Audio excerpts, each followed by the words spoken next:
हमने कल पढ़ा था कि सिंपल बार चार्ट बनाना सीखा था, मल्टीपल बार चार्ट, और उसके बाद हमने कंपोनेंट या सब डिवाइड बार चार्ट बनाने देखे हुए और सीखे हुए मतलब। अब ये सारे हमारे पास तब जब बनते हैं जब हमारे पास डाटा होता है डिस्क्रीट या कैटेगरीज के फॉर्म में डाटा होता है, ठीक है। ये हमारे पास कोई फ्रीक्वेंसी डिस्ट्रीब्यूशन बनी हो उसका हम नहीं बना सकते हैं। ये बेसिकली कैटेगरीज कोई गिवन होंगी या कोई ईयर्स गिवन होंगे, उसके कॉरस्पॉन्डिंग या तो आपको उसकी फ्रीक्वेंसी गिवन होगी या फिर उसका जो है प्रोडक्शन गिवन होगी या किसी चीज़ की प्राइस गिवन होगी। कुछ भी इस तरह से हमें डाटा गिवन होगा। आज हमने स्टार्ट करना है पाई डायग्राम। अब पाई डायग्राम हो सकता है आपने मैट्रिक लेवल तक बनाया भी हो। इसमें बेसिकली ये सर्कल की फॉर्म में होता है हमारे पास। इसमें जो हमने लेना होता है क्वेश्चन में जो जैसे कि कैटेगरीज थी ना, पीछे क्वेश्चन में कल भी एक बच्चा पूछ रहा था कि मिस ये क्वेश्चन 2.4 है, इसको हम पाई चार्ट से कर सकते हैं। तो जो क्वेश्चन आपका 2.4 था एक्सरसाइज का, उसको आप पाई चार्ट से भी कर सकते थे, मल्टीपल बार चार्ट से भी कर सकते थे और सब डिवाइडेड से भी कर सकते थे, ठीक है। अगर वो मेंशन नहीं करते हैं तो आप तीनों में से कोई भी लगा सकते हो, उसमें कोई मसला नहीं है। अब इसमें ये होता है कि हमारे पास जो कैटेगरीज होती हैं उसका हमने पहले टोटल निकाल लेना होता है, कंपोनेंट मतलब टोटल सारी जितने भी वो थे हमारे पास।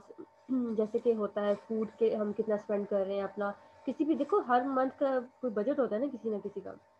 तो उस बजट में टोटल अमाउंट में से कि वो फूड पे कितना एक्सपेंड कर रहे हैं, वो अपना जो है रेंट पे कितना कर रहे हैं, अपना फ्यूल पे कितना कर रहे हैं, मेडिसिन पे कितना कर रहे हैं, ये सब चीज़ों पे वो कितना कितना जो है अपना स्पेंड कर रहे हैं, जो इनकम टोटल है उसमें से।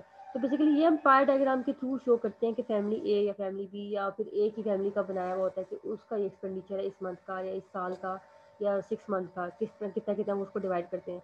ज़ाहिर सी बात है फूड पे ज़्यादा वो उसके लिए फिक्स कर देते हैं। उसके बाद जो है नेक्स्ट रेंट पे, अगर किसी का घर है तो वो रेंट के लिए, फ्यूल के लिए, मेडिसिन पे तो फिर ज़ाहिर सी बात है थोड़ा कम ही होता है। तो अब इसको हम क्वेश्चन में देखेंगे कि कितना ये ईजी बेसिकली टॉपिक है। The pie chart or pie diagram is a division of a circular region into a different sectors. ठीक है, अब आपने इसमें जो है इस तरह से जो गोल सर्कल बनाना होगा। उसके बाद आपने बता दिया कि आपका जो है फर्स्ट कैटेगरी के लिए फॉर एग्जाम्पल इतना है, जितना भी आपका आएगा आप जब कैलकुलेट करोगे। सेकंड कैटेगरी के लिए इतना आ गया, थर्ड के लिए आप कम पैसे खर्च करना चाह रहे हो तो इतना आ गया, फोर्थ के लिए फिर इतना आ गया, फिफ्थ के लिए जो ये रिमेनिंग रहता है इस तरह से आ गया, ठीक है। अब नेक्स्ट का जो बेसिकली इसकी ये इसको कंस्ट्रक्ट करने का जो है इसमें फार्मूला ये होता है, it is constructed by dividing the total angle of a circle of 360 degree. आपको पता है कि टोटल हमारा जो एंगल होता है, ये टोटल इसका जो सर्कल का होता है 360 डिग्री होता है into different components. The angle Q for each sector is obtained by the relation. अब ये Q निकालने का मेथड क्या होता है हमारे पास, कंपोनेंट पार्ट जो उन्होंने क्वेश्चन में वैल्यू दी होगी वो, और टोटल जो आप सारी वैल्यूज का टोटल कर लोगे वो, और जो स्पेसिफिक किसी चीज़ की दी होगी। जैसे कि कल आपके पास एक बच्चा क्वेश्चन कर रहा था कि फूड है, रेंट है या मेडिसिन है, इस तरह डिफरेंट उसकी कैटेगरीज थी, और लास्ट में आप उसका टोटल कैलकुलेट कर लोगे, फैमिली का जो एक्सपेंडिचर है उसका टोटल कैलकुलेट कर लोगे। और ये उसका स्पेसिफिक पार्ट होगा, component part divided by total multiply by 360। आपके पास ये एंगल्स आते जाएंगे, ठीक है, कि आपने कितने कितने जो है डिग्री इस पे खर्च करो, कितने परसेंट इस पे स्पेंड करते हो। Each sector is shaded with different colours और marks so that they look separate from each other. अब वो कहते हैं कि आपने जो हर उस पे स्पेंड कर रहे हो वो डिफरेंट, आप देखिए इस तरह से इसको शो करेंगे, किसी पे आप इस तरह से लाइंस लगा लेंगे, किसी पे आप इस तरह से डॉट लगा लेंगे, इसको डिफरेंट शेडिंग शो करने के लिए कि आपने का फूड पे इस पे ये है, रेंट पे इतना है, फ्यूल पे इतना है, इसको डिफरेंट तरह से शेड कर लेंगे। It is useful way of displaying the data where division of a whole into component parts needs to be presented. It can also be used to compare divisions of different times. अभी देखिए किसी चीज़ को compare करने के लिए भी आप use कर सकते हो। जैसे कि कल वो क्वेश्चन बार बार मेरे माइंड में आ रहा है, 2.4 हमने क्वेश्चन देखा था, फैमिली ए और फैमिली बी। उसमें आपने किसी चीज़ का कंपैरिजन करना था तो आप इसको कंपैरिजन पर्पस के लिए भी यूज़ कर सकते हो, और इस पर्पस के लिए भी कि आपका जो टोटल इनकम इतनी है तो आप फर्स्ट किसी चीज़ में इतनी खर्च कर रहे हो, दूसरी पे इतनी, जितनी जितनी जिस चीज़ किसी चीज़ की इंपॉर्टेंस है उसके मुताबिक आप उसको स्पेंड कर रहे होते हो। एग्जाम्पल 2.8 है हमारे पास। The data are available regarding total production of urea fertilizer and its use on different crops. Total production of urea is 200,000 kg and its consumption for different crops wheat. अब देखिए कोई total production है, अब वो spend कर रहे हैं wheat पे, शुगर केन पे, मेज पे, लेंटाइल्स पे, ये उसकी अमाउंट आ गई साथ में। Make an appropriate diagram which represent these data. अब देखिए टोटल को स्प्लिट कर दिया उन्होंने डिफरेंट जो है सेक्टर्स में, तो इसमें हम जो है यूज़ करेंगे पाई डायग्राम। टोटल को स्प्लिट करके हम डिफरेंट सेक्टर पे जा रहे होते हैं, ठीक है। अब हमने बार चार्ट देखा था, उसमें एक हमारे पास कैटेगरी थी, मतलब डिस्क्रीट डाटा सेट था, कैटेगोरिकल डाटा था, और उसके कोरस्पॉन्डिंग उसकी वैल्यू गिवन थी। मल्टीपल में हमने देखा कि एक कोई कैटेगरी थी, उसकी कोरस्पॉन्डिंग उसकी 2 या 3 वैल्यूज़ होती थी या ये गिवन होते थे। उसके बाद हम सब डिवाइडेड में देखा कि किसी चीज़ का टोटल गिवन होता था और उसको उन्होंने स्प्लिट किया होता था कि जैसे कि इस लाहौर डिवीजन के टोटल ये है, उसके बाद मेल फीमेल का ये है सेपरेट बता दिया, मुल्तान डिवीजन का ये है उसका टोटल बता दिया, नेक्स्ट फीमेल मेल का सेपरेट बता दिया। अब इसमें ये है कि टोटल अमाउंट किसी चीज़ की बता दी और उसके बाद वो उसका सेक्टर बता दिया कि एक इसमें इतना वो है, सेकंड में इतना है, थर्ड पे इतना है, फोर्थ पे इतना। जैसे कि मैंने आपको एग्जांपल दी कि घर हाउस होल्ड का जो आपका एक्सपेंडिचर होता है, मंथली हो या ईयरली हो, वो उस तरह से हो सकता है। या देखो टोटल प्रोडक्शन है, उसको आपने डिफरेंट इसमें क्रॉप्स में बता दी कि कंजप्शन हो रही है इसकी, जैसे कि वीट में, शुगर केन में, मेज में, लेंटाइल्स में, ये सारी आपकी जो बेसिकली प्रोडक्शन को मिला के टोटल प्रोडक्शन बन जाती है। अब इसको बनाने के लिए सबसे पहले तो आपने वही जो फार्मूला यूज़ करना है मैंने बताया अभी ऊपर जो आपका गिवन है, component part divided by total multiply by 360, ये वाला आपने फार्मूला यूज़ करना है। अब हम नेक्स्ट देखते हैं, इसको उन्होंने एक टेबल के फॉर्म में प्रेजेंट करके देखें। वीट के कोरस्पॉन्डिंग वैल्यू 75 क्वेश्चन में गिवन थी, शुगर केन के 80, मेज के 30, लेंटाइल्स के 15, और टोटल आपका बन गया इसमें 200, ठीक है। हमें चाहिए था कंपोनेंट पार्ट और टोटल भी चाहिए था, इसलिए हमने टोटल भी कैलकुलेट कर लिया। हम जो है जो आर्क ऑफ सर्कल निकाल रहे हैं उसका हमारे पास फार्मूला है component part divided by total और मल्टीप्लाई बाय क्या हो जाएगा 360, ये हमारा बेसिक फार्मूला है। हम इसके मुताबिक ये वैल्यू कैलकुलेट करेंगे, 75 डिवाइडेड बाय 200 मल्टीप्लाई बाय 360, हमारे पास ये फर्स्ट वैल्यू आ गई। 80 डिवाइडेड बाय 200 मल्टीप्लाई बाय 360, हमारे पास सेकंड वैल्यू आ गई। सो हमने ये चारों की कैलकुलेट कर ली, हमारे पास ये जो है proportionate arc of the circle आ गया। अब इसका ये है कि आपका हमेशा आपने याद रखना है 360 टोटल आना चाहिए। अगर इन चारों या जितनी भी वैल्यूज आपको गिवन होंगी उन सब का सम करके 360 नहीं आता, इसका मतलब है आपने कोई कैलकुलेशंस में गलती की है, तो दोबारा कैलकुलेट करेंगे। और राउंडिंग एरर भी हो सकते हैं कि आप जैसे कि यहाँ पे 134.45 आ जाता है तो आप इसको 134 ले लेते हो, और यहाँ पे ये 144.5 था तो आप इसको 144 ले लें, यानी कि आपने इसको अपवर्ड जो है राउंडिंग नहीं किया। अब हो सकता है कोई किसी किसी का 3 ये आ जाता है 59, आपने जो है इसको प्रॉपर राउंड ऑफ नहीं किया, इस वजह से ये गलती हो सकती है, ठीक है। तो इसको 360 बनाना है, आप इसको देखोगे कि कहाँ पे ये हमारा जो राउंड है अबव हो रहा है, कहाँ पे राउंड बिलो होगा, और टोटल मगर आपका क्या होना चाहिए 360 होना चाहिए। इसके बाद आता है हमारे पास अब आपने बनाना किससे, ये चीज़ याद रखनी है। ये तो आपके जो है एंगल्स आ गए कि आपका ये आ गया 135 डिग्री, 144 डिग्री, 54 डिग्री, 27 डिग्री। अब आपने मैट्रिक में आई थिंक ये यूज़ किया होगा, इसको हम कहते हैं प्रोट्रैक्टर और इसको हम कहते हैं कंपस। अभी कंपस और प्रोट्रैक्टर की हेल्प से क्या बनेगा, यहाँ पे आपने इसको पेंसिल को फिट करना होगा, लेड पेंसिल को, और इसके बाद आपने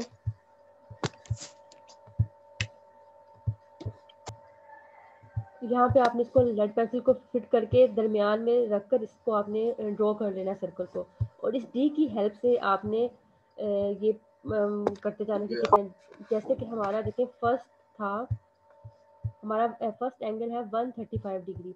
अगर हम ये जो डी है हमारी, जिसको हम प्रोट्रैक्टर भी कहते हैं, इसको हम रखते हैं दरमियान में करके, जो मिड पॉइंट है इस पर करके, कि हमारा यहाँ से 0 से स्टार्ट होकर ये 10, ये हमारा जाएगा 135, यहाँ पे जाके हमारा ये एंगल कंप्लीट हो जाएगा फर्स्ट के लिए। जैसे कि देखिए अभी आपकी बुक में क्वेश्चन गिवन होगा, ये देखिए मैं आपको वैसे रफ सा ड्रॉ करके बताती हूँ, ये आपका देखिए जैसे कि आपने बना लिया इसको कंपास से। नेक्स्ट यहाँ पे आपने कंपास रखी होगी ना मिड में, अब यहाँ से लेके इसको ये यहाँ हम सीधा गए, ठीक है, यहाँ से हमने स्टार्ट किया और 135 हमने देखना है कि कहाँ आ रहा है। 135 हो सकता है हमारा ये इस जगह पे जाके कर आ जाए, ठीक है, ये हमारा 135 यहाँ पे आ गया। तो ये हमने बता दिया कि ये हमारा वीट का है और ये 135 हमने एंगल को ड्रॉ किया।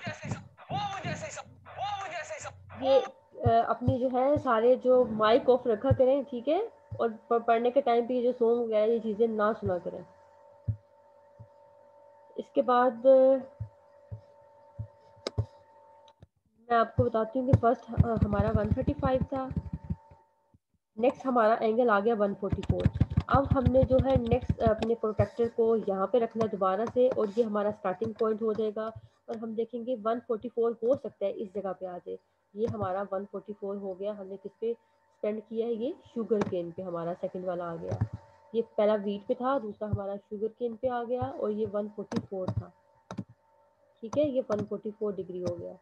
नेक्स्ट थर्ड पे हमने देखा, हमारा थर्ड पे क्या था, थर्ड पे है मेज पे 54। अब यहाँ पे दोबारा से हमने अपने जो है प्रोटेक्टर को रखा, ये हमारा 0 पॉइंट हो जाएगा, ये स्टार्टिंग पॉइंट। यहाँ से हमने देखा 54 हमारा हो सकता है यहाँ पे कहीं मिड पे जाके आ जाए, तो ये हमारा इसका हो गया मेज का, और इसका हो गया 54 एंगल। नेक्स्ट लास्ट में जाके हमारे पास आ जाता है, अब ये रफ है स्केच, ये ज़रूरी नहीं है कि बिल्कुल सही हो। नेक्स्ट आता है 27। अब देखा जाए तो ये जो मैंने रफ बनाया है ये 27 ज़्यादा बन गया, 54 कम। इसको यहाँ पे हो सकता है ये यहाँ पे आ रहा हो। अब बाद में आपने इसको कोई ना कोई जो शेड कर देना है कि ये इसको ये रिप्रेजेंट कर रहा है, शुगर केन को ये रिप्रेजेंट कर रहा है, वीट को डॉट से रिप्रेजेंट करें, जो जो भी आपने यहाँ पे, ठीक है, इसको कोई शेड करके बता देना है। अब ये आपका लास्ट वाला हो जाएगा लेंटल्स, ये 27 था। क्लियर हो गया कि आपने सबसे पहले तो क्वेश्चन को रीड करना कि उन्होंने कहा है कि टोटल प्रोडक्शन ये है और उसके ये डिफरेंट सेक्टर्स हैं, ये डिफरेंट कंपोनेंट्स हैं। ये हाउस होल्ड के भी हो सकते हैं कि आपका इतना मंथली टोटल इनकम इतनी और उसका मंथली एक्सपेंडिचर किस किस चीज़ पे कितना है, किसी भी चीज़ के बारे में हो सकता है। ये आपने जो है सबसे पहले तो उसको लिख लेना है एक टेबल की फॉर्म में, और हर कैटेगरी के कॉरस्पॉन्डिंग उसकी वैल्यू लिखते जाना है, और जाके इस कॉलम का टोटल कर लेना है। उस कॉलम का टोटल करने के बाद आपने जो है प्रोपोर्शिएट निकालना है, आपने जो सर्कल पे प्लॉट करना है एंगल कितना किसका है, वो उसका फार्मूला होता है component part divided by total multiply by 360। इस तरह करते हुए आपके पास ये जो है सारे ही एंगल्स आ जाएंगे। जब ये सारे एंगल आ जाएंगे फिर आपने कंपास और प्रोटेक्टर की हेल्प से ये ड्रॉ कर लेना है, ठीक है। इसको आप जब आपको मैं कराऊंगी ये आपके प्रैक्टिकल्स, तो आपको इसको उस पर करना होगा ग्राफ पेपर पे, और जो अपना होमवर्क है तो उसको चाहे आप रजिस्टर पे कर लें, कोई मसला नहीं है। आपने जो है सबसे पहले अपने जो कंपास को यहाँ पे रखना है, उसके बाद आपने ये आपका स्टार्टिंग पॉइंट हो जाएगा। ये यहाँ पे जाके आप देखेंगे डी भी कहते हैं उसको, कंपास भी कहते हैं, सॉरी प्रोटेक्टर भी कहते हैं और डी भी कहते हैं कुछ लोग। तो यहाँ पे जाकर मिड पे रखेंगे और उसको यहाँ से स्टार्ट करेंगे। ये आपका स्टार्टिंग पॉइंट होगा, यहाँ पे 0 होगी वैल्यू, आप जाते जाएंगे देखेंगे जहाँ पे 135 है वहाँ पे लाइन लगा लेंगे कि ये यहाँ तक आ रही है 135। नेक्स्ट फिर आपने दोबारा से यहाँ पे उसको रखा, अपना डी कह लें उसको या जो भी कह लें, आपका ये वाला स्टार्टिंग पॉइंट हो गया और आपने देखा 144 यहाँ पे कहीं पे आ रहा है, तो आपने इसको 144 की कोरस्पॉन्डिंग लाइन लगा दी। थर्ड पे जाके आपने देखा 54 था, वो लगा दी, रिमेनिंग आपका जो है वो फोर्थ कंपोनेंट का रह जाएगा। इस तरह से आपका ये जो है पाई डायग्राम बन गया। आई होप आपको समझ आ गया होगा। आपने ये आई थिंक मैट्रिक लेवल तक भी बनाया होगा ये कंपोनेंट पाई चार्ट, सॉरी। अब हमने जो देखे थे बेसिकली चार्ट्स देखे थे, ग्राफ देखे, बार्स देखे थे। सबसे पहले बार चार्ट देखा, फिर उसके बाद मल्टीपल बार चार्ट, सब डिवाइडेड बार चार्ट, उसके बाद फोर्थ पे आ गए थे हम पाई चार्ट। अब हमारा जो है नेक्स्ट आता है हिस्टोग्राम। हिस्टोग्राम बेसिकली हम बनाते हैं फ्रीक्वेंसी डिस्ट्रीब्यूशन का, ये याद रखना डिफरेंस। वो तो हम बनाते थे कोई कैटेगोरिकल डाटा हो या डिस्क्रीट डाटा हो तो उसका बनाते थे, या कोई आपको ईयर्स गिवन है, कुछ भी इस तरह का डाटा गिवन था। हिस्टोग्राम हमेशा याद रखना आपने, जो ग्राफिक रिप्रेजेंटेशन है to get a visual impression, histogram की डेफिनेशन है। A histogram is a useful graphic representation of data to get a visual impression about its distribution। ये जो है बेसिकली यहाँ तक कर ले वो ज़्यादा बेहतर रहता है कि आपने एक्स एक्सिस के लॉन्ग ग्रुप डाटा लेना होता है, क्लास बाउंड्रीज, और वाई एक्सिस पे आपने फ्रीक्वेंसीज लेनी होती है, ठीक है। ये 2 मार्क्स के उसमें भी आ जाती है, और एमसीक्यूज में भी आपसे पूछा जा सकता है कि हिस्टोग्राम किसका बनता है। तो हिस्टोग्राम याद रखना है हमेशा फ्रीक्वेंसी डिस्ट्रीब्यूशन का बनता है, ठीक है। ये सिंपल डाटा सेट्स का नहीं बनता जो कैटेगरीज की फॉर्म में होते हैं, ठीक है। इसके बाद हम आते हैं, if the data are ungroup form then the first step. अगर आपका डाटा कोई अनग्रुप है और वो आपको कहते हैं कि आपने हिस्टोग्राम बनाना है, तो सबसे पहले आप उसका ग्रुप फ्रीक्वेंसी डिस्ट्रीब्यूशन बनाएंगे। ग्रुप फ्रीक्वेंसी डिस्ट्रीब्यूशन का मतलब क्या है कि आपने वही चीज़ बनानी है वो जो हमें स्टार्ट में क्लासेस बनाना सीखी है, फ्रीक्वेंसी निकालना सीखी है, ठीक है। आपने क्लासेस बना ली, फ्रीक्वेंसी निकाल ली, और उसके बाद आप उसका हिस्टोग्राम बना लेंगे। क्योंकि आपने इसमें जब ये बनाना है तो क्लास बाउंड्रीज आपने कहाँ पे लेनी है, एक्स एक्सिस पे, और वाई एक्सिस पे आपने क्या लेना है, फ्रीक्वेंसी, और क्लियरली लेबल करना है कि आपने क्लास बाउंड्रीज लिए तो यहाँ पे लिखना है, मेंशन करना है, यहाँ पे फ्रीक्वेंसी लिए तो फ्रीक्वेंसी, और टाइटल में आपने इसका लिखना है कि ये जो हिस्टोग्राम है वो टाइटल भी जरूर देना है इसका, ठीक है। जब भी आप ग्राफ टेबल चार्ट बनाते हो ये चीज़ें लिखोगे तो चाहे आपका खुदा न खास्ता गलत भी हो तो इम्प्रेशन जो है अच्छा आ जाता है कि मतलब उसको लेबलिंग शेबलिंग तो आती है ना, तो लेकिन आपने वैसे तो सही बनाना है, लेकिन ये इम्प्रेशन जाता है। और इसके अलावा आपने यूनिफॉर्म इंटरवल लेने होते हैं, ये भी आपको पता है कि किस तरह से इंटरवल लेने होते हैं। नेक्स्ट है हिस्टोग्राम, आपका है कंटीन्यूअस ग्रुप डाटा का भी बनता है और डिस्क्रीट ग्रुप डाटा का भी बनता है। अब कंटीन्यूअस ग्रुप डाटा का जो है बना, आपको पता है कंटीन्यूअस फ्रीक्वेंसी डिस्ट्रीब्यूशन क्या होती है, जिसमें आपके जो डाटा होता है इंटरवल की फॉर्म में होता है। जैसे कि अभी हमने क्लासेस पढ़ी थी, फॉर एग्जांपल अगर हम कहते हैं कि इस तरह से क्लासेस होती हैं, 5 to 9 आ गई, नेक्स्ट आपका आ जाएगा 10 to 14 आ गई, कुछ भी इस तरह से क्लासेस आ सकती हैं। अब फर्स्ट स्टेप आपने याद रखना है कि आपकी अगर ये क्लासेस गिवन है तो आपने इसको क्लास बाउंड्रीज बनाना है, ठीक है। क्लास बाउंड्री बनाना हमारा फर्स्ट स्टेप होगा जब भी हमने ये जो है हिस्टोग्राम बनाना होगा। अगर आप क्लास बाउंड्री ऑलरेडी गिवन है तो ज़रूरत नहीं है, अदरवाइज आपने फर्स्ट स्टेप में जो है क्लास बाउंड्री बनानी होगी। For continuous group data the frequency distribution में बी विद इक्वल विथ और अनइक्वल। अब अभी हम अभी केस पढ़ेंगे यहाँ पे कि आपका इक्वल विथ का भी हो सकता है हिस्टोग्राम और अनइक्वल विथ का भी हो सकता है, depending upon the nature of the data. The continuous frequency distribution, अब माइक सब ऑफ ही रखिए अपने। नेक्स्ट है इसके बाद, to draw histogram from a continuous group frequency distribution the following steps are taken. अब स्टेप्स क्या है वो, सबसे पहले आपने क्लास बाउंड्रीज लिखनी है अलोंग एक्स एक्सिस, अभी मैंने आपको बताया था, और उसके बाद फ्रीक्वेंसीज आपने लिखनी है वाई एक्सिस के, और यूनिफॉर्म इंटरवल लेके चलना है फ्रीक्वेंसीज में भी और क्लास बाउंड्रीज में भी। और ये केस होगा हमारे पास इक्वल विथ का। Draw rectangle for each class such as height of the each rectangle proportional to the. अब आप देखोगे बेसिकली है बार चार्ट की तरह, लेकिन बार चार्ट में तो आपने डिस्टेंस दिया होता है ना हर बार के दरमियान में, ये डिस्टेंस नहीं होगा, ये बिल्कुल क्लोज एक दूसरे के साथ जुड़े हुए होंगे। नेक्स्ट है फोर्थ में, if the classes are unequal, अगर आपकी क्लासेस अनइक्वल विथ की हो जाए तो फिर जो है आपने इसके लिए अलहदा से फ्रीक्वेंसी निकालनी पड़ती है, तो उसको हम एडजस्टेड फ्रीक्वेंसी कहते हैं और उसको फिर प्लॉट करते हैं। अभी हम उसका भी केस पढ़ेंगे, पहले सबसे पहले हम पढ़ते हैं इक्वल का केस, ठीक है। कि आपका अगर जो इक्वल क्लास इंटरवल गिवन हो, जिसकी हमने क्वेश्चन अभी तक किए हैं सारे। आपके पास टेबल 2.1 में जो है डाटा गिवन है, सबसे पहले तो आपने क्लास बाउंड्रीज बना ली, अगर नहीं थी तो गिवन थी तो ठीक है, अगर नहीं गिवन तो उनको क्लास बाउंड्रीज बनाई सबसे पहले और उनको एक्स एक्सिस पर प्लॉट किया। नेक्स्ट आपने जो है देखी मैक्सिमम फ्रीक्वेंसी आपकी कहाँ तक जा रही थी, कहाँ से स्टार्ट हो रही थी, तो आपने 0 से 10 के दरमियान में आपकी फ्रीक्वेंसी आती है डाटा में 2 पॉइंट, हम इसको देख लेते हैं टेबल को।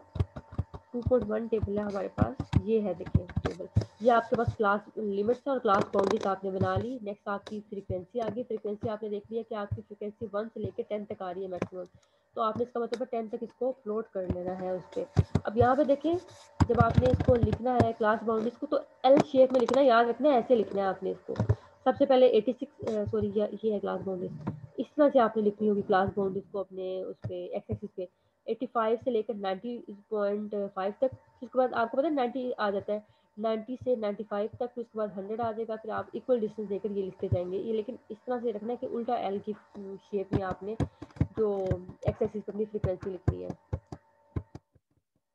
ये आ गया हमारे पास का ग्राफ। सबसे पहले तो आपने देखिए क्लास बाउंड्रीज लिख दी, क्लियरली आपने बता दिया, और हिस्टोग्राम बना रहे हो, इस साइड पे आप फ्रीक्वेंसी लिख रहे हो। आपने इसको 10 तक जो इक्वल इंटरवल्स में देख लिया कि आप इसको चाहे तो 1 2 3 4 5 6 7 8 9 10 करके भी लिख सकते हो, या चाहे तो 2 2 का इंटरवल देकर आपने यहाँ पे फ्रीक्वेंसी प्लॉट कर दी और यहाँ पे जो है बेसिकली लिख दिया, और यहाँ पे आपने क्लास बाउंड्रीज को लिख दिया। अब क्लास बाउंड्रीज में पहले मैंने आपको बताया था 85.5 लिखनी है, फर्स्ट वाली लोअर लिखनी है, बाकी सारी अपर्स जाएंगी, एक लोअर आती है बाकी सारी अपर्स आपने लिख दी और इनको प्लॉट कर देगी। अब जैसे कि देखिए 80 पॉइंट, ये हमारी फर्स्ट ये है क्लास बाउंड्री। अब मैं इसके कोरस्पॉन्डिंग हम वैल्यू देखते हैं, दोबारा से मैं अपनी पेज पे जाती हूँ कि ये देखें हमारे पास फर्स्ट क्लास बाउंड्री के कोरस्पॉन्डिंग वैल्यू है फ्रीक्वेंसी की 6 आ रही है, ठीक है, ये 6 आ गई। दूसरी वाली के अगेंस्ट आ रही है 4, याद रखनी है, पहले 6 है, दूसरी 4, थर्ड 10 है। अब हम इसको प्लॉट करते हैं वहाँ पे कि आपका पहले से इंटरवल 85.5 से लेकर 90.5 के कोरस्पॉन्डिंग वैल्यू क्या आ रही है, 6।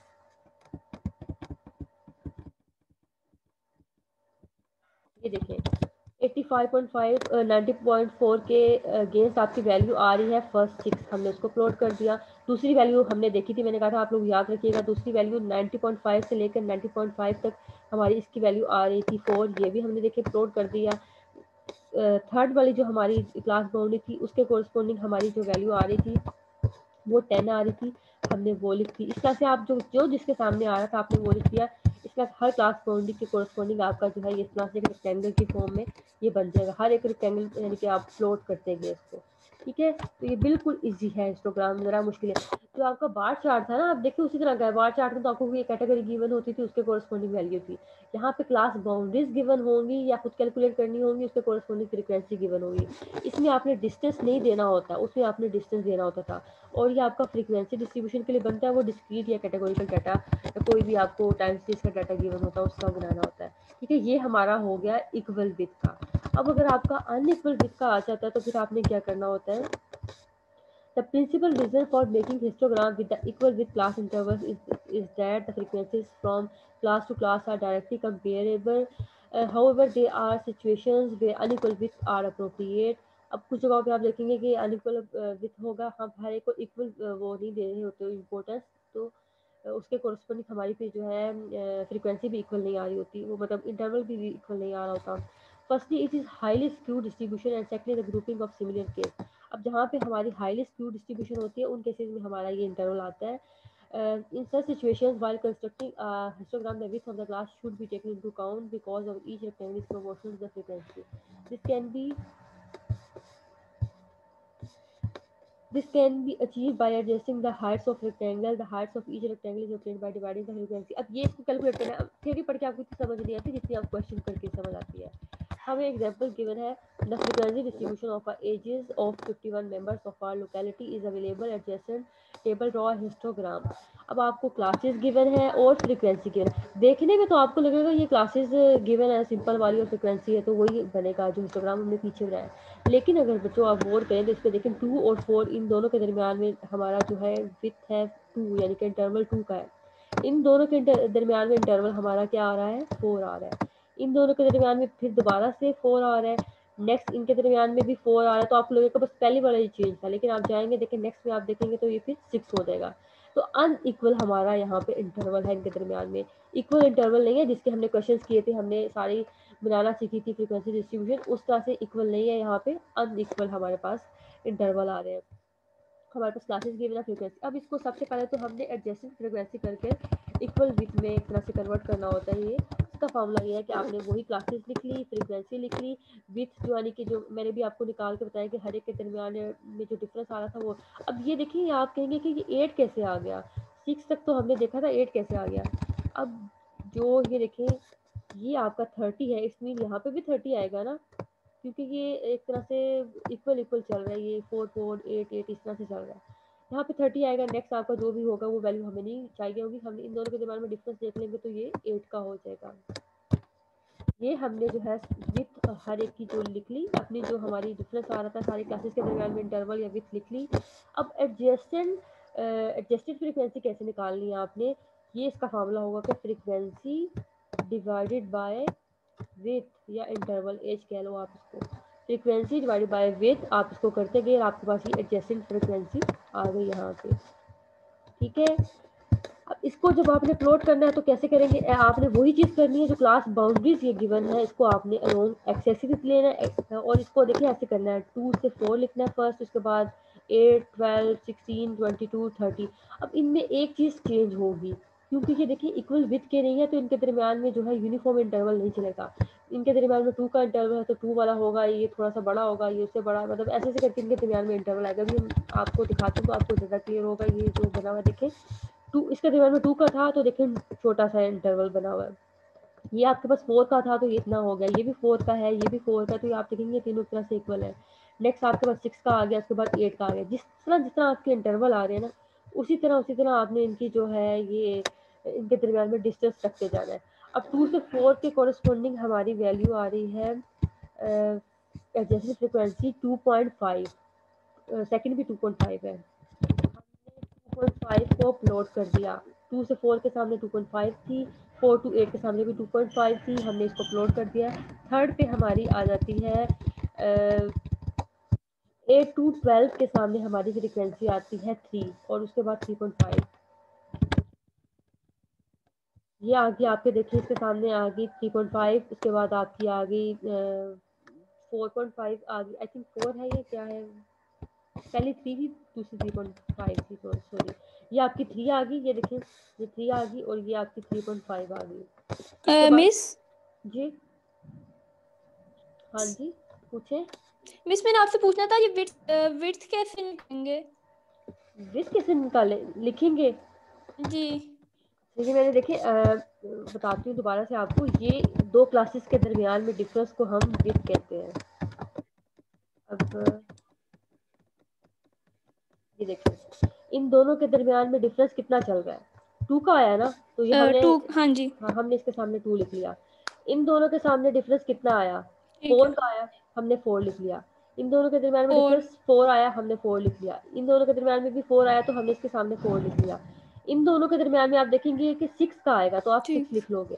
अब ये नेक्स्ट वाले के दरमियान में आप कैसे कैलकुलेट ठीक करोगे कि आपने यहाँ पे 30 लिख लिया और देख लिया इन दोनों के दरमियान में डिफरेंस क्या आ गया, 8 का, आपने 8 लिख लिया। इस तरह ये आपकी विथ आ गई यहाँ पे। ठीक हमने जो देखिए क्लास में ठीक सीखी थी, हाँ हमने जो क्लास में सीखा था वो तो आपकी इक्वल चल रही थी, तो उसमें आपको चीज़ की जरूरत नहीं थी। जो हमने अभी इक्वल विथ का किया है उसमें जरूरत नहीं है आपको निकालने की।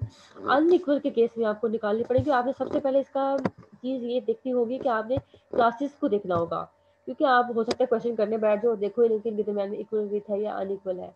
तो ये सबसे पहले आपने देखना है कि इनके दरमियान में इंटरवल इक्वल है या नहीं। अच्छा इसके बाद हम प्लॉट कर लिया, मैंने आपको बता दिया कि हर जो है इंटरवल के कोरस्पॉन्डिंग आप वैल्यू देख कर उसको प्लॉट कर देंगे।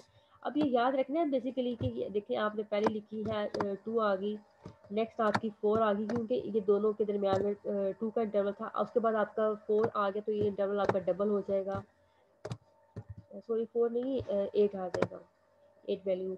नेक्स्ट उसके बाद आपकी वैल्यू आती है 12, तो फिर आपका जितना ये 4 और 8 के दरमियान में था वो आ गया डिस्टेंस। इस तरह से आप करते गए सो ऑन, जो आपका जहाँ पे ज़्यादा डिस्टेंस था उनके दरमियान में आपने ज़्यादा डिस्टेंस देना है, जो कम है तो उसके दरमियान में कम डिस्टेंस देना है। यहाँ तक आपका बेसिकली हो गया हिस्टोग्राम। आपने दो तरह से बनाने सीख लिए, एक आपने सीख लिया कि आपका हिस्टोग्राम होता है इक्वल विथ का, और एक आपने देख लिया आपका हिस्टोग्राम होता है अनइक्वल विथ का।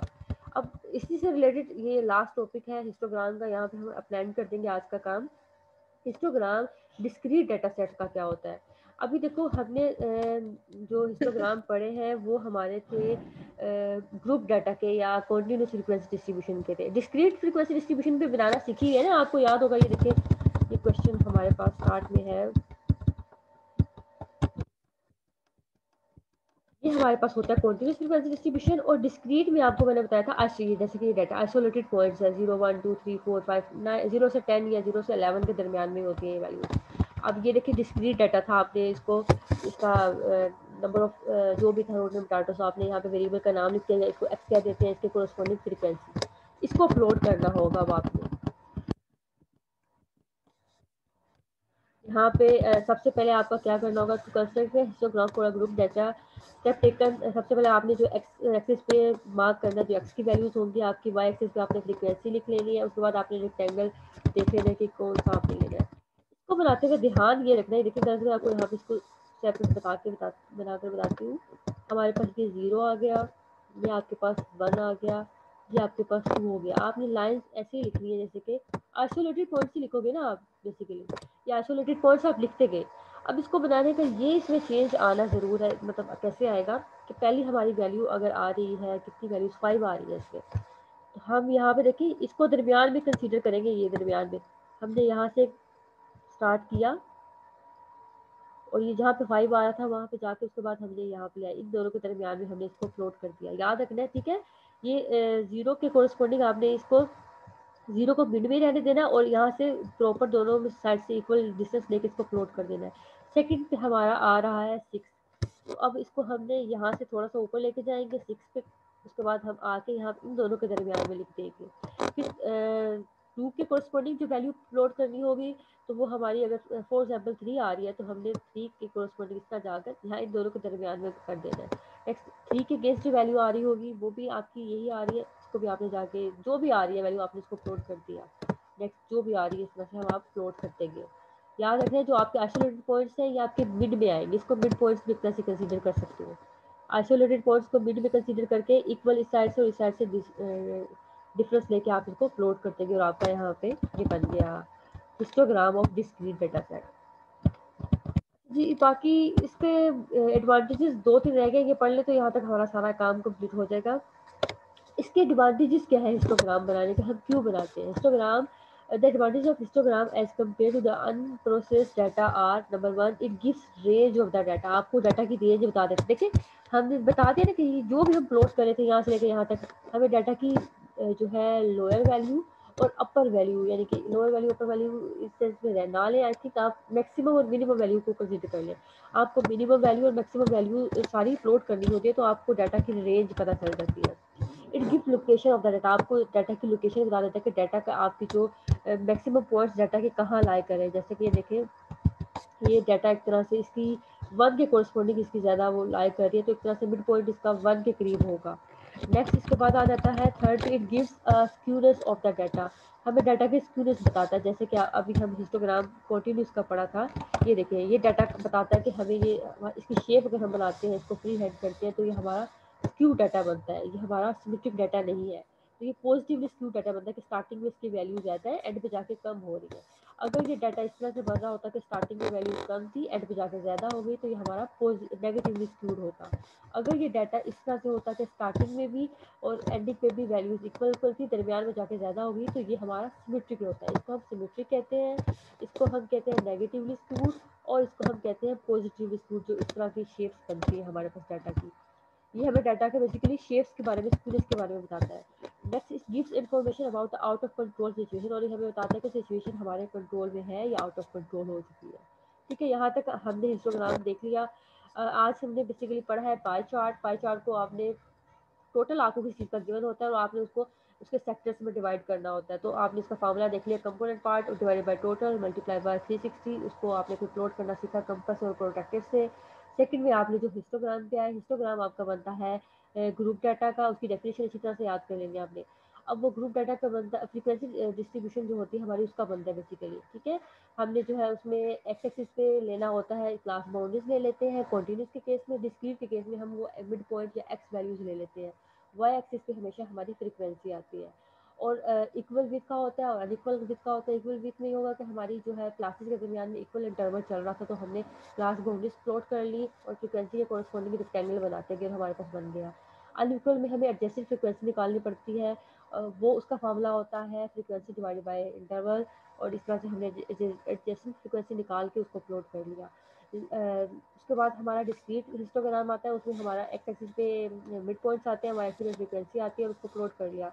नेक्स्ट हमने एडवांटेजेस देख लिए हिस्टोग्राम के कि हमारे पास क्या क्या एडवांटेजेस हैं।